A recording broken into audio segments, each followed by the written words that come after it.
এই যে কিছু বউ প্রজাতির মানুষদের বলছি, তোমরা প্রতিনিয়ত স্বামীর অক্ষমতাকে অপমান বোধ করাও না?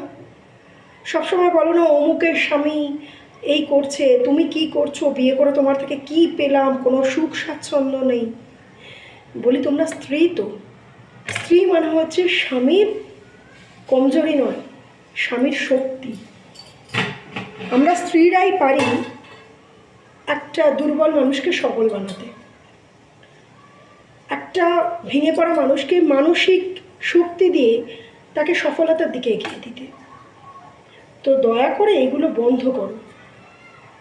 তুমি যদি তোমার স্বামীর পাশে মানসিক শক্তি হয়ে দাঁড়াও, দেখবে একটু দেরি হবে কিন্তু তোমার স্বামী ঠিক সফল হবে। যদি প্রতিনিয়ত সেই পুরুষ মানুষটাকে বারবার খোঁটা দাও তার অক্ষমতা নিয়ে, তার না করতে পারা কাজ নিয়ে, বিশ্বাস করো একদিন সেই পুরুষ অন্য কাঁধ খুঁজবে তার মানসিক কষ্ট বলার জন্য।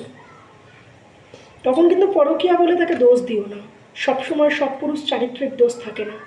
সে শারীরিক চাহিদার জন্য মানুষ খুঁজে বেড়ায় না, মানসিক চাহিদাটাও একটা পুরুষের খুব বেশি দরকারি।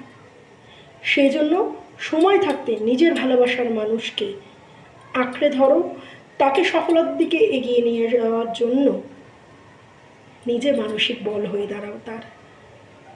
আজকে হয়নি কাল হবে, বিশ্বাস করো। আমি আমার অভিজ্ঞতা থেকে বলছি, সেই মানুষটা একদিন তোমায় রানী করে রাখবে।